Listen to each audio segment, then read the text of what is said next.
Hello teachers. I wish my hello to all my respected teachers. My name is Priya Saxena from Vasudev Memorial Girls Degree College, B.Ed second year, 4th semester.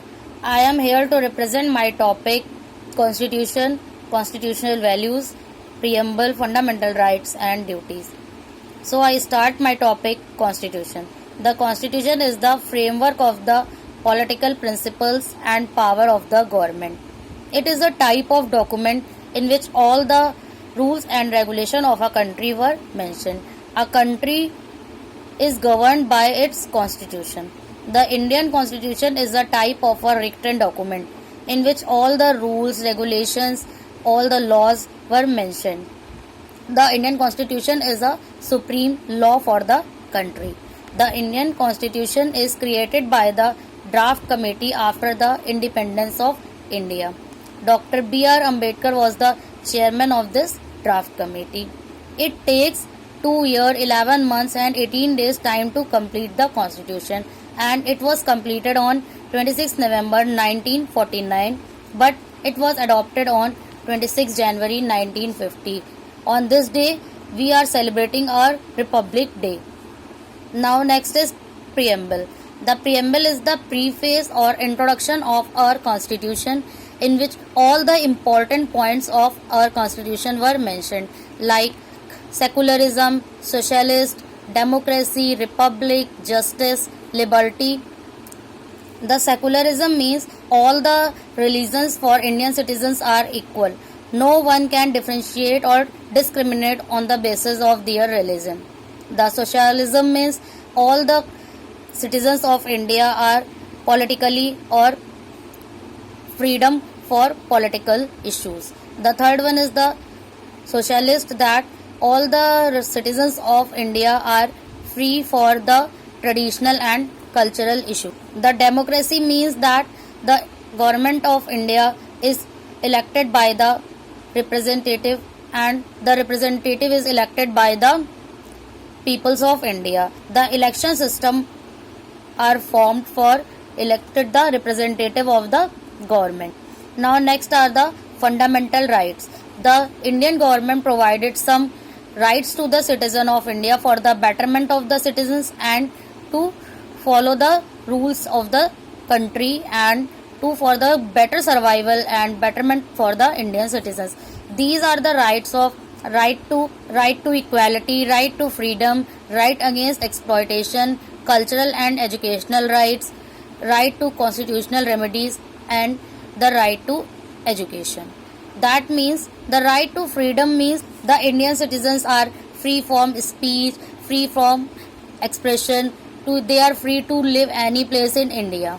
And the right to equality means all the citizens of India are equal before the law. There is no discrimination among the peoples on any basis. For example, like their caste, like their race, like their religion, or any profession or any bit. The right to against exploitation prohibits all the forced labors, for example child labor, against exploitation. And the right to freedom of culture, that means we are free to obtain any culture, any religion, and our constitution gives it permission to us. Next is the right to education.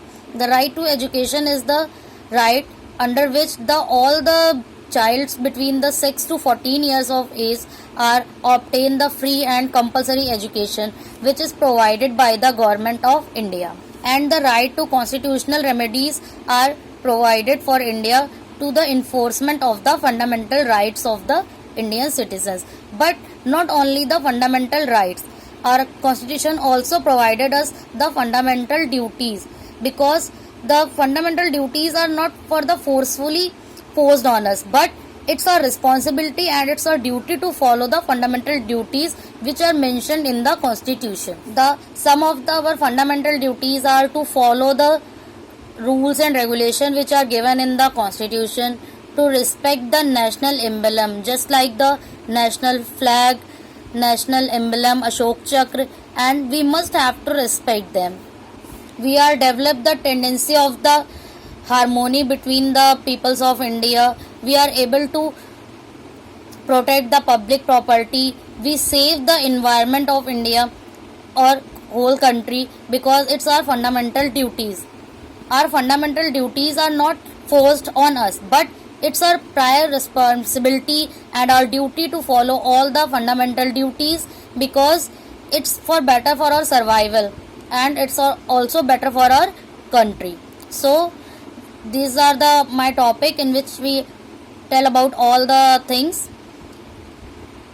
Now both the fundamental rights and duties are important for us, because it prevents us for the dictatorship of the government, and it also help us to develop the personality of a person, and it's also help minorities to protect their rights and rules. So we must follow the constitution values and our constitutional remedies. So we are requested you to please follow the fundamental duties and make assures about your fundamental rights. And now at the end, I am thankful to my teachers who give me this opportunity to tell my views through this video. I am thankful to my principal ma'am, our HOD sir, Sadhna ma'am, and all the teachers of the B.Ed department. Thank you so much, ma'am.